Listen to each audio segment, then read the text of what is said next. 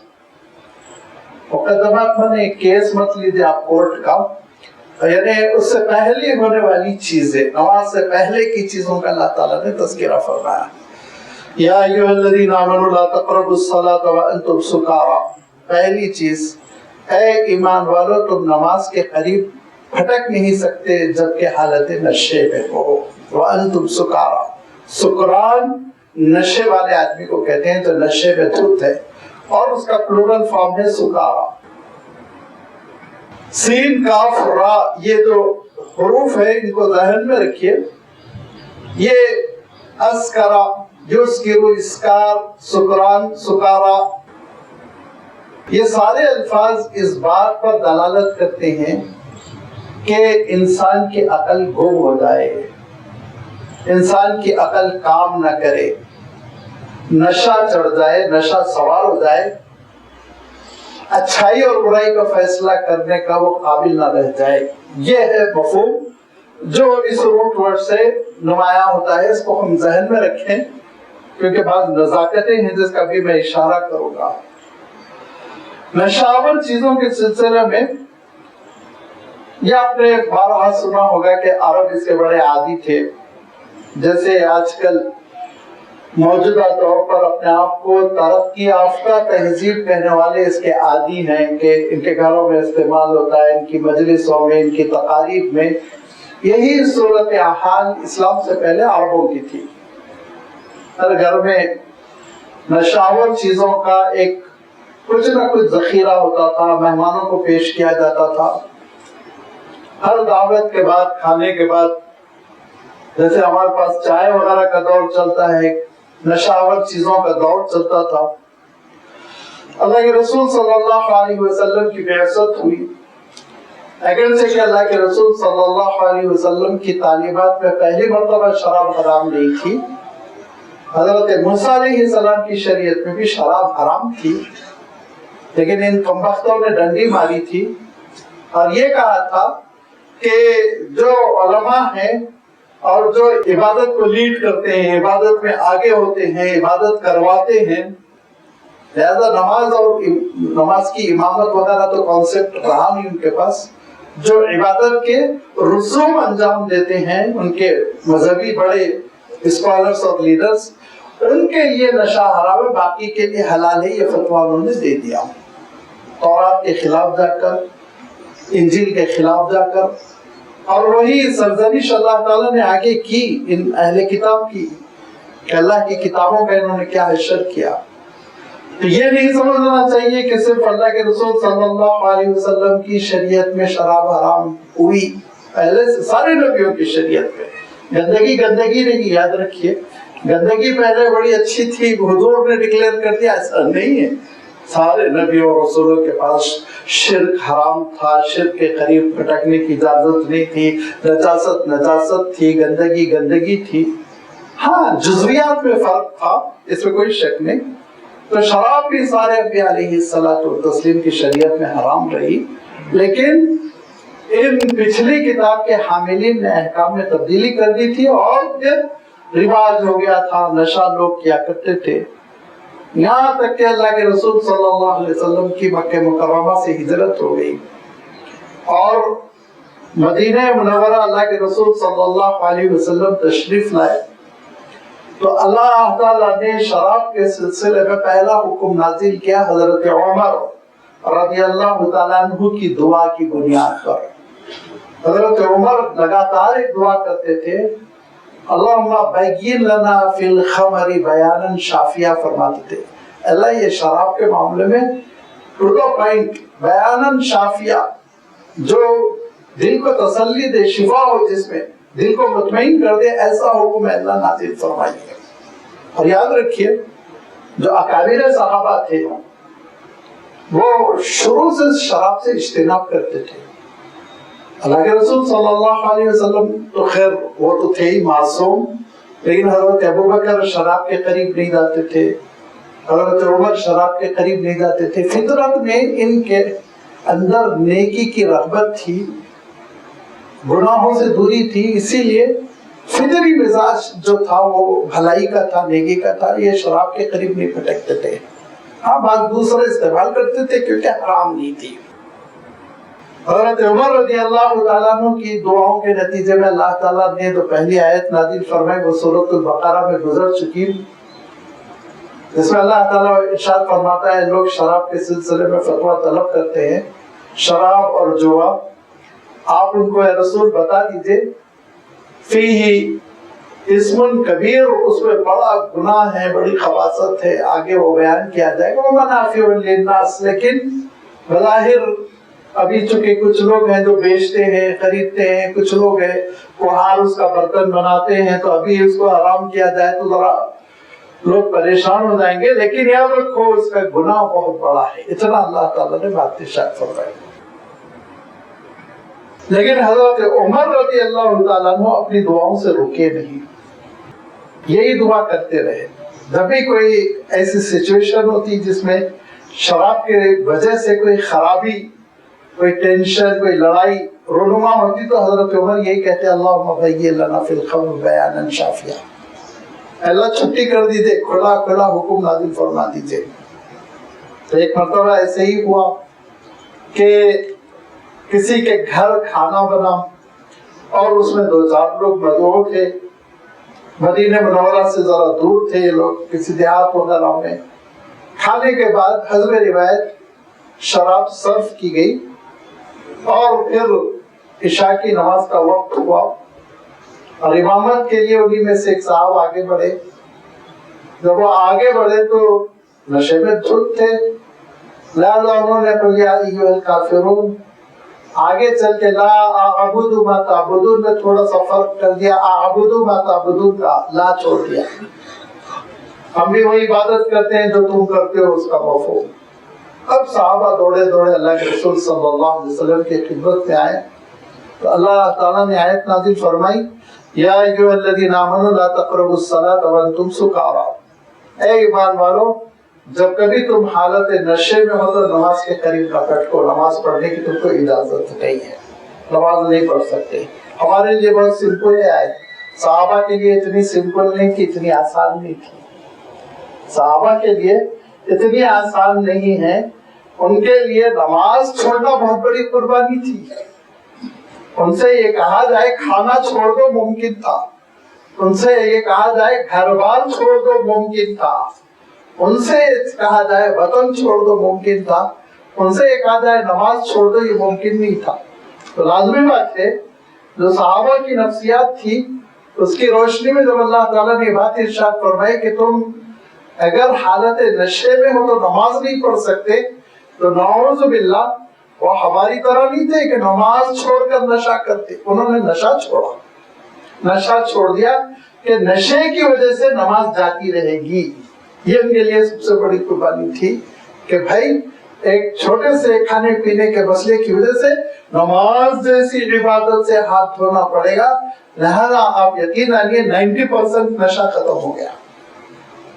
دیکھنے میں تو بہت آسان سی بات تھی، لیکن نتیجے کے اعتبار سے کوئی بھی چیز یاد رکھیے، نفسیات میں آپ اگر اس کو غور کریں، جو سائیکولوجی ہے اس اعتبار سے آپ غور کریں تو اس کی اہمیت ثابت ہوتی ہے۔ کسی صاحب سے آپ یہ کہہ دیں کہ دیکھو تم اپنے بچوں کو چھوڑ دو اور چلے جاؤ باہر کمانے کے لیے، اور ان کا عالم یہ کہ اپنے بچوں پر وہ جان چھڑکتے ہیں، مر مٹتے ہیں، ان کے لیے بہت بڑا امتحان، بہت بڑا امتحان۔ لیکن ایک کنوارا نوجوان ہے جس کے بچے اچھے نہیں ہیں، نوبانی اس کو کہو جاؤ خلیج میں نوکری کرو، اس کے لیے بہت آسان ہے۔ تو یہ جو آرڈرز ہوتے ہیں، احکام، وہ انسان کی نفسیات کے اعتبار سے ان کی اہمیت ہوتی ہے، لہذا یہ بڑی اہمیت تھی صحابہ کے نزدیک کہ نماز کو چھوڑ دیا جائے، نشے میں رہے، ہرگز ہو ہی نہیں سکتا۔ انہوں نے کہا 100 بار نشہ قربان، نماز بھی چھوڑیں گے۔ لہذا اس کے بعد جو بھی واقعات ہوئے وہ ایسے واقعات ہوئے مثلاً کسی نے اگر نشہ بھی کیا تو پوری نماز گزارنے کے بعد، لیکن حضرت عمر نہیں رکے. حضرت عمر یہی کہتے تھے اب بھی میرا دل مطمئن نہیں ہوا، اور اللہم بین لنا فی الخمر بیانا شافیا. تیسرے مرحلے میں بھی حضرت عمر رضی اللہ تعالیٰ عنہ یہی کہتے تھے اللہ بالکل کلیئر ٹو دا پوائنٹ 2:4 کی طرح حکم نازل فرمائیے اللہ نشے کے سلسلے میں، یہاں تک کہ سورۃ المائدہ نازل ہوئی اور انشاءاللہ وہاں پہنچیں گے تو پھر اللہ تعالیٰ کا یہ حکم ہمارے اور آپ کے سامنے آ جائے گا کہ دیکھو یہ نشہ جو ہے نا من عمل شیطان، رجس گندگی ناپاکی ہے، شیطان کا عمل ہے، یہ تم کو نماز سے روکتا ہے، یہ تمہارے اندر دشمنیاں ڈالتا ہے. فَهَلْ أَنْتُمْ مُنْتَهُونَ، آپ روکتے ہو کہ نہیں روکتے ہو؟ تو سب سے پہلے حضرت عمر نے کہا یا اللہ قد انتہینا قد انتہینا، ختم ہے اللہ. اب آپ نے بالکل صاف حکم نازل فرما دیا اب شراب نہیں چلے گی.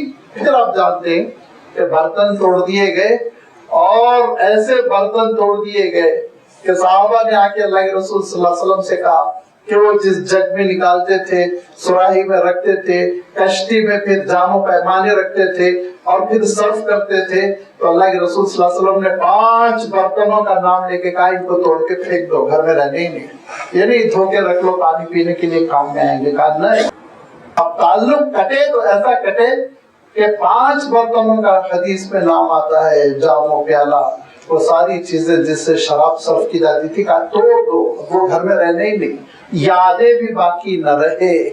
اس طرح سے شراب کو حرام کیا گیا ہے. اور مین جو چیز ہے وہ جس کا میں نے اشارہ کیا انتم سکارا، نشہ، یاد رکھیے نشہ. خمر جو ہے وہ شراب کو کہتے ہیں. اب یہ خمر وہ نشے آور چیزوں میں ایک چیز ہے، جتنی چیزیں نشہ پیدا کرے گی ان سب کو حرام کر دیا گیا. فرمایا اللہ کے رسول صلی اللہ علیہ وسلم نے ما اسکر کثیرہ فقلیلہ حرام. وہاں بھی دیکھیں خمر کا لفظ نہیں ہے، ما اسکر کثیرہ فقلیلہ حرام. فرمایا کہ جو چیز زیادہ پینے سے نشہ آتا ہے، 1 لیٹر آدھا لیٹر پینے سے نشہ آتا ہے، تو اس کا پہلا چمچہ بھی حرام ہے، پہلا قطرہ بھی حرام ہے. فرمایا یہ نہیں کہ نشہ آئے گا وہ اتنی مقدار میں پیئیں گے تب لہذا شروع میں 2-4 گھونٹ میں کچھ نہیں. فرمایا نہیں. اور اس کو اللہ تعالیٰ نے ناپاکی کے ہیڈ میں، ناپاکی کے خانے میں اس طرح بیان کیا کہ آپ دیکھیں گے کہ جو حکم بیت الخلا جانے کا ہے اور اس کے بعد پاکی حاصل کرنے کا، ویسا ہی حکم اللہ تعالیٰ نے شراب کا بیان کیا. اس سے ہم اندازہ کر سکتے ہیں کہ اسلام کے مزاج میں شراب سے کتنی نفرت ہے. لیکن یہی میں نے عرض کیا نا، مغربی تہذیب کے دل زیادہ، اور پھر اس تہذیب نے جو گندگیاں پھیلا دی، ان گندگیوں کا اثر یہ ہوا کہ ہمارے ہاں بھی پچھلے زمانے میں تو الحمدللہ مسلمان کا نام اور اس کے ساتھ نشہ جڑتا ہی نہیں تھا، اچھے جانتے تھے.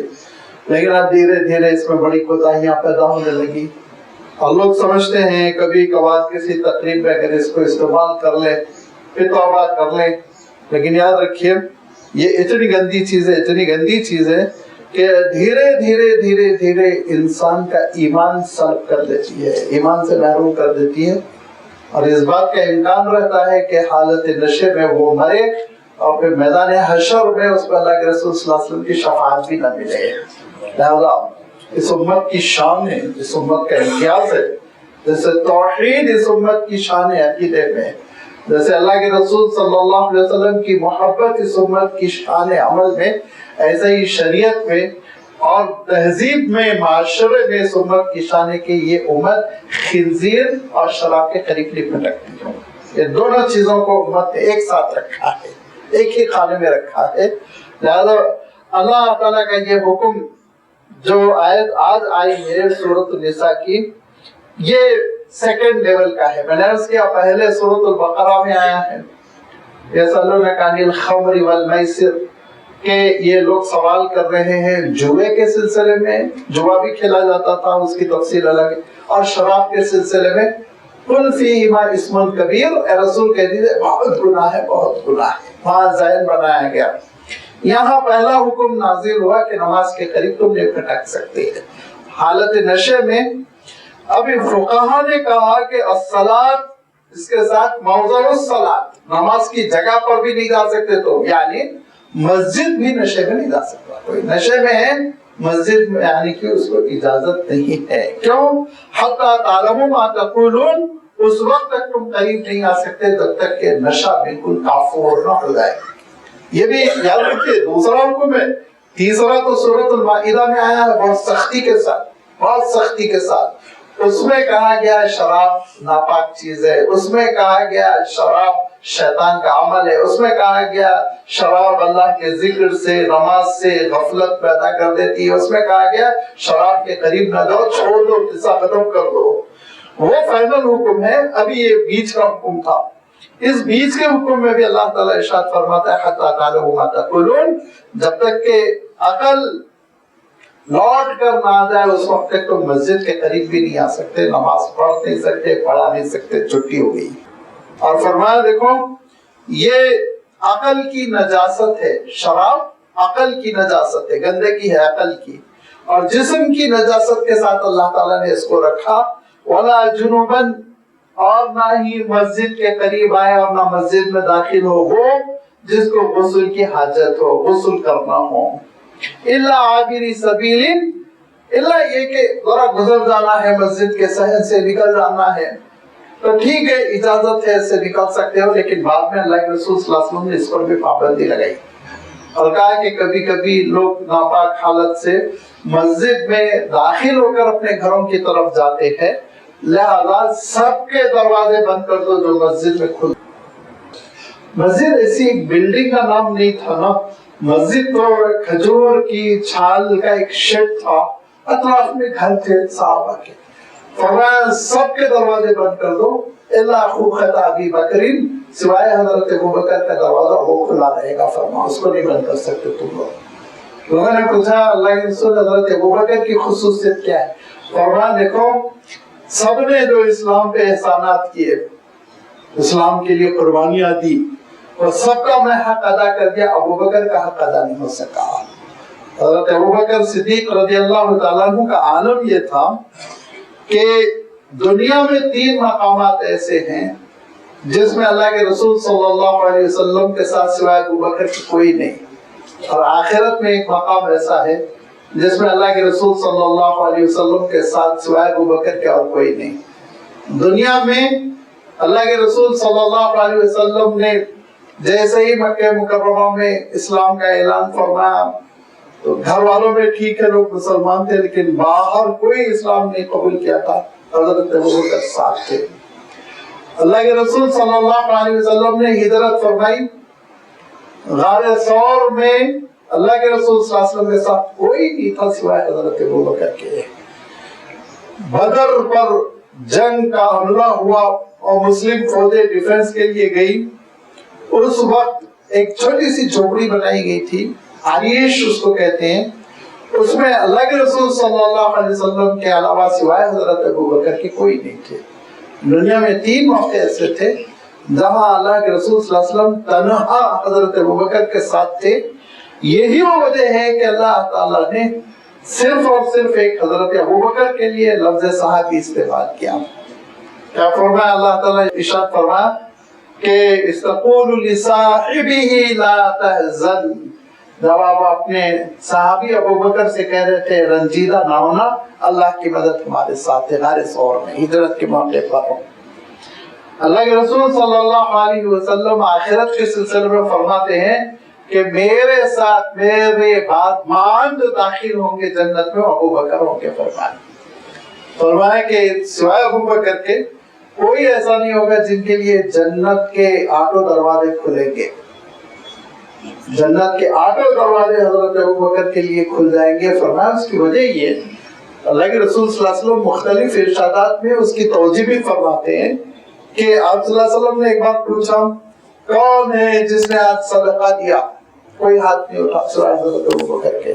فرمایا کون ہے جس نے آج جنازے کا ساتھ دیا اور تدفین تک وہاں پہ قبر تک پہنچایا سوائے حضرت ابوبکر کی کسی کا ہاتھ نہیں اٹھا.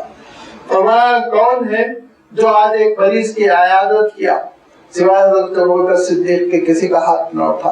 ایک ایک کر کے نیکیاں آپ صلی اللہ علیہ وسلم گناتے رہے اور صرف حضرت ابوبکر ہاتھ اٹھاتے رہے. اسی لیے اللہ کے رسول صلی اللہ علیہ وسلم نے کہا ان کے لیے تو جنت کے 8 دروازے کھلیں گے. نبیوں کے بعد کامل ترین شخصیت حضرت ابوبکر صدیق رضی اللہ تعالیٰ عنہ کی ہے. اس پر پوری امت کا اجماع ہے. لہذا یہی وہ وجہ ہے کہ فرمایا کہ دیکھو سارے دروازے بند کر دو, کسی کا انٹرنس مسجد میں نہ رہے, ادھر ادھر پیچھے گلیوں میں کر لو. ہاں ابوبکر کا بند نہیں کرنا, ابوبکر مسجد سے ہی آئیں گے, مسجد سے ہی جائیں گے. لہذا مسجد سے آنے اور جانے پر اللہ کے رسول صلی اللہ علیہ وسلم نے جو روک تھام کی وہ یہ نہیں کہ سب ہمیشہ ناپاک ہوتے, کبھی کبھار ناپاک ہوتے ہیں, مجبور ہوتے ہیں گزرنے پر, تو وہ بھی مناسب نہیں. ناپاکی کی حالت میں مسجد میں آنے سے منع کیا, ناپاکی کی حالت میں قرآن پاک کی تلاوت سے منع کیا. اور آپ جانتے ہیں ناپاکی کی حالت میں نماز تو پڑھ ہی نہیں سکتے, سجدہ کرنا تو ناپاکی میں حرام ہو جاتا ہے. لہذا فرمایا والا جنوبن. اچھا جب ہم ناپاکی کہہ رہے ہیں تو یاد رکھیے حدث اصغر کی بات نہیں کر رہے ہیں. اب یہ بھی مصیبت ہے آج کل, یہ شرعی اصطلاحیں بھی بالکل متروک سی ہو گئی, سیکھنے کی چیزیں ہیں. ٹائم فارغ کیجئے, علوم نبوت سے وابستہ ہو جائیے, روزانہ 10 منٹ دیجئے, 15 منٹ دیجئے, شریعت کے جو احکام ہے وہ سیکھیے, معلوم کیجئے. حدث 2 طرح کا ہوتا ہے, حدث اکبر اور حدث اصغر. حدث اصغر کہتے ہیں جس سے وضو لازم ہوتا ہے, اور حدث اکبر کہتے ہیں جس سے غسل واجب ہوتا ہے. اس کی تفصیل ہے فقہ کی کتابوں میں, اور قرآن مجید اور احادیث سے ماخوذ ہے. کوئی مفتی صاحب اپنے تھوڑی بیان کرتے ہیں, قرآن پاک اور حدیثوں کے ذریعے سے وہ بیان کرتے ہیں. لہذا جنوبی کہتے ہیں اس کو جس کو حدث اکبر ہے, جس پر غسل واجب ہے, بغیر غسل کے ابھی وہ عبادت نہیں کر سکتا. فرمایا کہ دیکھو اگر کوئی ناپاک ہے تو وہ نماز کے قریب بھی نہ جائے, مسجد کے قریب بھی نہ جائے, اللہ یہ کہ بس کراس کر لینا ہے جلدی سے, ٹھیک ہے کر سکتے ہو. حتی تغتسلوا, یہاں تک کہ تم غسل نہ کر لو. غسل کرنے سے جسم پاک ہوگا اور نشہ نہ کرنے سے عقل پاک ہوگی. دونوں برابر برابر چل رہے ہیں. نشہ کرنے سے عقل ناپاک اور جسم ناپاک ہوتا ہے جنوبی ہونے سے. دونوں کی پاکی یہ ہے کہ عقل پاک اس وقت ہوگی جب کہ شعور آ جائے, اور جسم پاک اس وقت ہوگا جب کہ غسل کی ترتیب اللہ کے رسول صلی اللہ علیہ وسلم نے بیان کر دی. وہ ہر مسلمان کو معلوم ہونا چاہیے, نہیں معلوم ہے تو معلوم کرنا وہ فرائض میں سے ہے. وَإِن كُنتُم مَرْضَىٰ, اور اگر تم بیمار ہو, اور اعلیٰ سفر یا سفر میں ہو, یا پھر صورتحال یہ ہے کہ اوجا احد منکم من الغائط اور لامستم النساء, کہ یا تو تم کو حدث اصغر ہے یا حدث اکبر. بھائی پھر سمجھ لیجیے یا تو وضو کی ضرورت ہے یا غسل کی. دونوں صورتوں میں ارشاد فرمایا کہ بیماری کی وجہ سے, سفر کی وجہ سے, تیسری چیز فلم تجدوا ماء, پانی کے نہ پانے کی وجہ سے, پانی بالکل نہیں مل رہا. فتیمموا صعیدا طیبا, تو تم تیمم کر لینا پاک مٹی سے. جو ہم سب جانتے ہیں, 2 چیزیں بھی ہم جانتے ہیں کہ کچھ اسباب ہوتے ہیں جس کی وجہ سے وضو معاف ہو جاتا ہے, اور وضو کی نیابت میں تیمم ہم کر سکتے ہیں. نمبر 1 پانی ہے ہی نہیں. الحمدللہ آج کل اتنی ترقی ہو گئی کہ تصور نہیں رہتا ہے, گھر میں کچھ نہ کچھ پانی اسٹور کرتے ہیں. لیکن پچھلے زمانے میں ایسا ہوتا تھا, ہمارے بچپن میں ہو جاتا تھا 3-3, 4-4 دن نل نہیں آتا, پانی کے لیے تڑپتے تھے, ادھر بھاگتے تھے ادھر بھاگتے تھے. اور عربوں میں تو بہت ہوتا ہے, صحرا میں بالکل پانی نہیں ملتا, پانی کے لیے وطن چھوڑ دیا کرتے تھے, عرب ہجرت کر جاتے تھے. کنواں خشک ہو گیا, گاؤں پورا کا پورا دوسری جگہ شفٹ ہو جاتا تھا. لہذا پانی نہ ملنے کی جو بھی شکل ہو, جنگ میں گھر گئے پانی نہیں ہے, سفر میں ہے پانی دور دور تک نہیں, اپنے گھر میں ہے دور دور تک پانی نہیں ہے, آپ پانی لے کر آنے تک نماز قضا ہو جائے گی. ایسی صورتوں میں تیمم. نمبر 2 فرمایا کہ دیکھو اگر بیمار ہے اور علالت ایسی ہے, بیماری ایسی ہے کہ پانی کے استعمال سے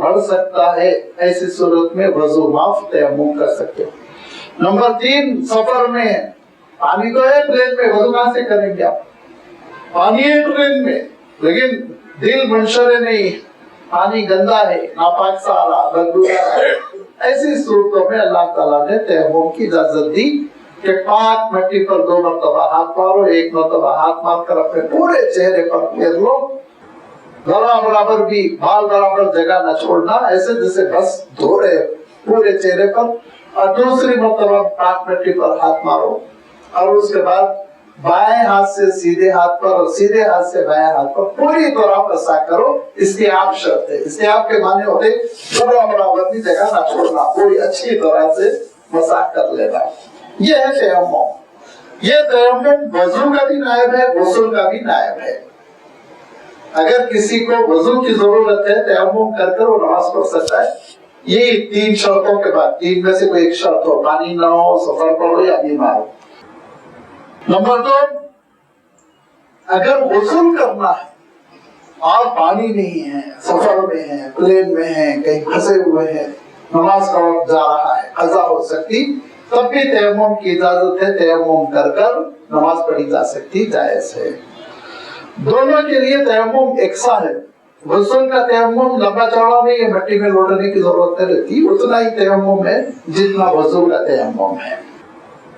فرمایا کہ فَتَيَمَّمُوا صَعِيدًا طَيِّبًا فَامْسَحُوا بِوُجُوهِكُمْ وَأَيْدِيكُمْ، پورے چہرے کا مسح کر لو اور پورے ہاتھ کا مسح کر لو۔ اللہ کے رسول صلی اللہ علیہ وسلم فرماتے تھے، میری امت کو بہت سی چیزوں میں تذکرہ فرمایا، لیکن ایک حدیث میں یہ فرمایا کہ میری امت کو اللہ تعالیٰ نے 3 چیزوں میں بڑی آسانی دی، بڑی آسانی دی۔ ارشاد فرمایا، ایک تو یہ کہ پوری دنیا کو مسجد اللہ تعالیٰ نے بنا دیا، جہاں جائے نماز پڑھو، زمین بس پاک ہونا چاہیے، جنگل میں ہو، پلیٹ فارم پہ ہو، ایئرپورٹ پہ ہو، گھر پہ ہو، کہیں بھی تم نماز پڑھ سکتے ہو، زمین پاک ہونا چاہیے۔ ناپاکی ہے اگر تو لازمی بات ہو، الگ حکم ہے۔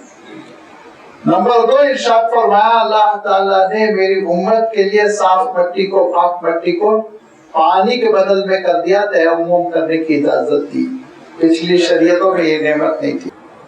نمبر 3، اللہ کے رسول صلی اللہ علیہ وسلم ارشاد فرماتے ہیں، پچھلی امتوں میں مال غنیمت آتا تو اس کو جلانے کا حکم تھا، میری امت کے لیے اللہ تعالیٰ نے جائز کر دیا، لیکن جو امیر ہوں گے وہ تقسیم کریں گے بیت المال کے ذریعے سے۔ لہذا یہ اللہ تعالیٰ کی جانب سے ایک نرمی ہے، اللہ تعالیٰ کی جانب سے ایک بڑی سہولت ہے جو ہم کو اور آپ کو عطا کی گئی۔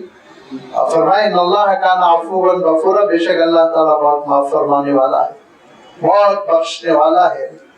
جہاں جہاں تم مصیبت میں پھنستے ہو اور اس کا کوئی حل نکل آتا ہے تو تم اس پہ عمل کرو، اللہ تعالیٰ تم کو بہت معاف کرے گا۔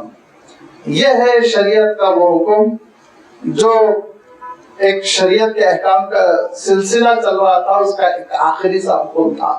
اب اس کے بعد اللہ تعالیٰ ارشاد فرماتا ہے کہ دیکھو شریعت ایک بہت بڑی نعمت ہے، شریعت اللہ تعالیٰ کی رحمت ہے، شریعت ایک امانت ہے، اس میں خیانت نہیں ہونی چاہیے، ایک نعمت ہے، اس کی ناشکری نہیں ہونی چاہیے، شریعت کی اہمیت۔ اور اللہ تعالیٰ فرمایا کہ اسی امانت میں خیانت کیا اہل کتاب نے پچھلی امتوں میں، ان کو نکال کر معزول کر دیا گیا، ہٹا دیا گیا، اور پھر اللہ تعالیٰ نے اس امت کو یہ عہدہ، یہ منصب دیا ہے کہ تم شریعت کی قدر کرنا۔ الم تر الی الذین اوتوا نصیبا من الکتاب، کیا تم نے نہیں پایا ان لوگوں کو جن کو کتاب کا کچھ حصہ دیا گیا تھا، انہوں نے کیا کیا؟ یشترون الضلالۃ، انہوں نے گمراہی کو مول لیا، ویریدون ان تضلوا السبیل، اور پھر گمراہی کو مول لینے کے بعد اب ان کی کوشش یہ ہے کہ لوگوں کو بھی گمراہ کرے، تضل السبیل، راستے سے گمراہ کر کر چھوڑے۔ یہ 2 اہم باتیں ہیں اس آیت میں۔ پہلی بات تو اللہ تعالیٰ ارشاد فرماتا ہے نصیبا من الکتابی، نصیب مانے پارشل، ایک حصہ، چھوٹا سا حصہ، چاہے تورات ہو، چاہے انجیل ہو، چاہے زبور ہو، یاد رکھیے یہ اللہ کی کتاب کے چھوٹے چھوٹے حصے تھے، چیپٹرز تھے۔ اصل کتاب قرآن مجید ہے، مکمل کتاب، الکتاب اس کو اللہ تعالیٰ نے فرمایا، جس کے معنی ہوتے ہیں کمپلیٹ بک، پوری کتاب۔ یہ اسی لیے تورات کیا تھے 10 احکام، اس کو تلمود کی شکل دی، تفسیر کر کر کے ذرا سا لمبا کر دیا، ورنہ تو تورات 10 احکام کا خلاصہ تھا سورہ بنی اسرائیل کے برابر۔ انجیل کیا تھی؟ انجیل جو ہے خوشخبریاں تھی۔ تورات کے معنی ہوتے ہیں روشنی کے، بڑا واو را یا جو روٹ ورڈ ہے اس سے یہ لفظ بنا تورات، اس کے معنی روشنی کے ہوتے ہیں، کیونکہ اللہ تعالیٰ کی جانب سے نور تھا، روشنی تھی، ہدایت کا انتظام تھا۔ اور انجیل کے معنی ہوتے ہیں پانی کا سورس، نزل عربی میں کہتے ہیں، نون جیم لام، سورس، خیر کا سورس تھا انجیل۔ اب ملاوٹ کر کر اس کی شکل بدل دی، لازمی بات ہے، اتنا مفصل کر دیا، تاریخ اس میں بھر دی، کتاب پیدائش کا اضافہ کر دیا، اس کا اضافہ، غزل الغزالات کا اضافہ کر دیا، تو اب لازمی بات ہے اللہ تعالیٰ کی کتاب نہیں رہی۔ فرمان کہ جن لوگوں کو کتابوں کا کچھ حصہ دیا تھا ان لوگوں نے ان چھوٹے چھوٹے حصوں کی بھی حفاظت نہیں کی۔ آج تک بھی تورات کا حافظ نہیں، آج تک بھی انجیل کا حافظ نہیں۔ کم سے کم مسلمانوں کو دیکھ کر ان کو شرم آنی چاہیے تھی، اور وہ بھی حفظ کرنا شروع کر دیتے۔ اتنی دولت ہے، اتنی سہولت ہے، رواج ہی نہیں، کانسیپٹ ہی نہیں، تصور ہی نہیں۔ تو یہ اللہ تعالیٰ نے کتابوں کے تھوڑے سے حصے کو عنایت فرمایا، اپنی کتاب کے ایک جز کو عنایت فرمایا، اس کی قدر نہیں کر سکے تو پورے دین کی کیا قدر کریں گے یہ لوگ؟ یشترون الضلالۃ، انہوں نے گمراہی خریدی، آسانی سے نہیں ملی ان کو گمراہی، جتن کرنا پڑا، پیمنٹ کرنا پڑا۔ اور ہمیشہ یاد رکھیے سچائی، ہدایت، حق، اللہ کا دین مفت ملتا ہے، فری ملتا ہے، اور گمراہی اور بے راہ روی، بے حیائی، گندگی، اس کے لیے پیسے خرچ کرنے پڑتے ہیں۔ لہٰذا آپ جب کبھی کسی مقرر کے اوپر پیسے خرچ کر رہے ہو تو سوچ لیجیے گمراہی تو نہیں خرید رہے ہیں، گمراہی تو نہیں خرید رہے، سوچ لیجیے۔ سارے نبیوں کا، انشاءاللہ سورۃ الاعراف آگے آئے گی، سارے نبیوں کا ایک یہ نعرہ ہوتا تھا، کھل کر دعویٰ کرتے تھے وہ عوام میں، ما اسألکم علیہ من اجر، میں ایک پیسے کا روادار نہیں اللہ کے دین کی دعوت کے لیے، ایک پیسے کا روادار۔ سارے نبیوں کی سنت، حضرت نوح علیہ السلام سے آپ صلی اللہ علیہ وسلم تک سب کا موقف اللہ تعالیٰ نے قرآن پاک میں بیان کیا کہ ہدایت کے لیے، رہنمائی کے لیے، اللہ کے دین کی تشریح کے لیے، اللہ کے دین کی خدمت کے لیے تھوڑی معاوضہ دیا جاتا ہے۔ 1 لاکھ 1.5 لاکھ 5 اسٹار ہوٹل اور یہ شرط وہ شرط، پلین کا کرایہ، یہ سب دراصل یاد رکھیے گمراہی کے راستے ہیں، گمراہی کے راستے۔ اہل اللہ، بڑے بڑے اہل اللہ کو ہم نے دیکھا، بڑے بڑے اللہ والوں کو ہم نے دیکھا کہ وہ گھنٹے نہیں ہفتوں دیا کرتے تھے دین کے لیے، دین کی خدمت کے لیے، لیکن ایک پیسہ نہیں لیتے تھے۔ ظاہر بات ہے اب کسی شہر میں آئے تو ان کو آپ کسی گھر میں رکھیے۔ علی میاں صاحب رحمۃ اللہ علیہ کے لیے 7 اسٹار ہوٹلز بک رہتی تھی سعودیہ میں، لیکن تاریخ ہے کہ انہوں نے ایک دن بھی ہوٹل میں قیام نہیں کیا۔ اور زیادہ تر وہ جو NRIs ہوتے ہیں ہمارے، جن کے چھوٹے چھوٹے گھر ہوتے ہیں، ان کے کمروں میں رکتے تھے۔ معلوم کر لیجیے، آپ تحقیق کے ساتھ معلوم کر لیجیے۔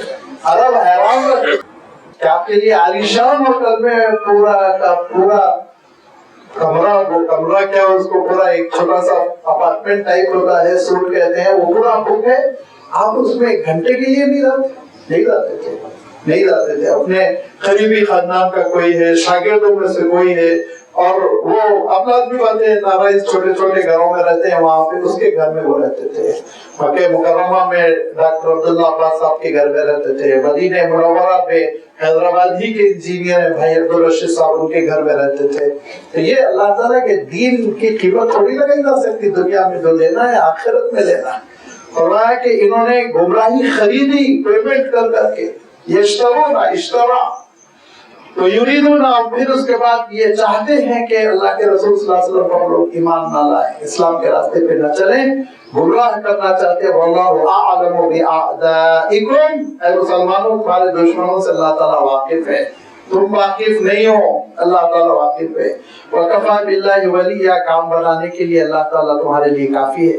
وکفیٰ باللہ نصیرا، مدد کرنے کے لیے اللہ تعالیٰ کافی ہے۔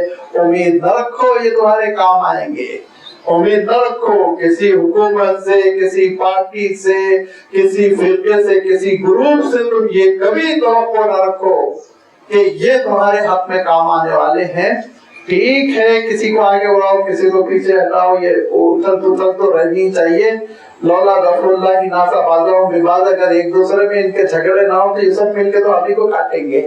آپس میں ان کو جھگڑنے دو، لیکن امید مت رکھو کہ یہ آ جائیں گے تو تمہارا کام بنا دیں گے، یہ حکومت تمہارے لیے کھڑی ہو جائے گی. ہرگز نہیں. اللہ تعالیٰ صرف تمہارا کام بنانے والا اللہ تعالیٰ ہے.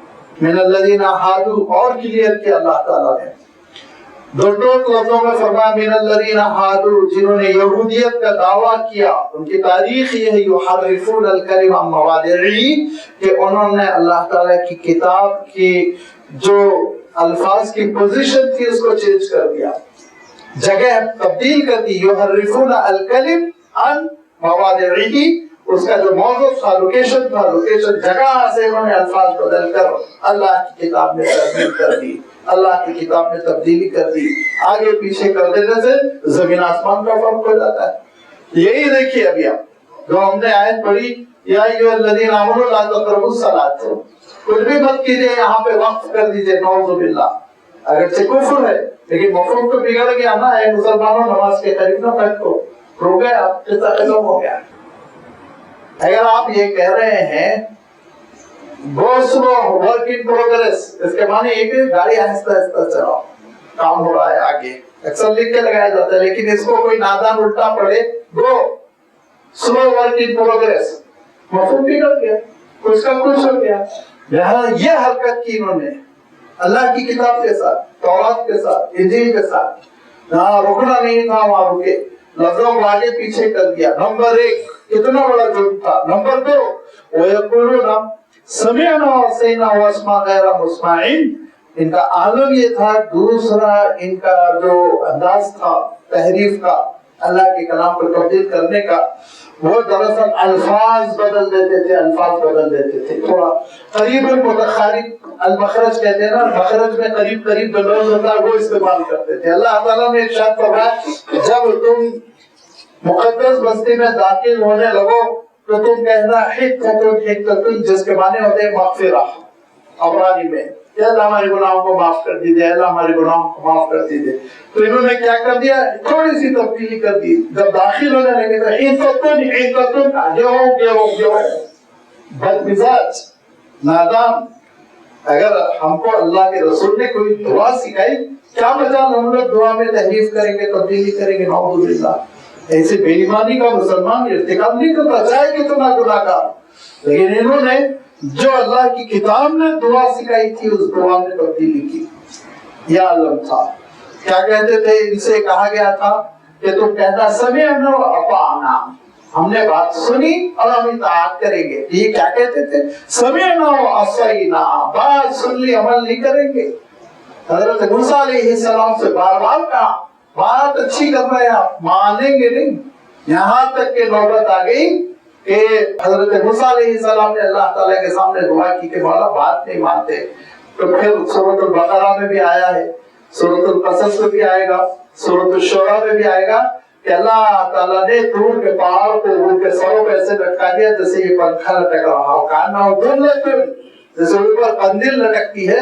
تب جا کے کہا ارے پہاڑ ہٹائیے، پہاڑ ہٹائیے، ہم بات سنیں گے. یہ حشر ہے ان کا.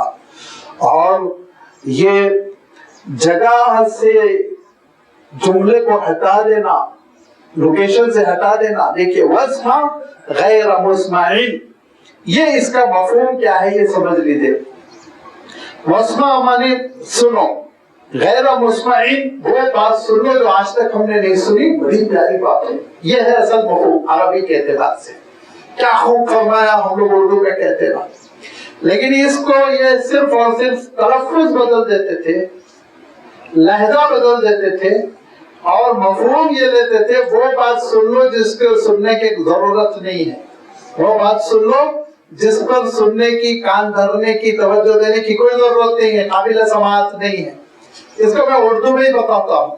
میں نے عرض کیا نا کیا خوب فرمایا، آپ نے بہت اچھی بات ارشاد فرمائی. اب اس کو ذرا میں لہجہ بدل کے، آپ بولیے بات کریے، بہت خوب فرما رہے آپ. لفظ وہی ہے،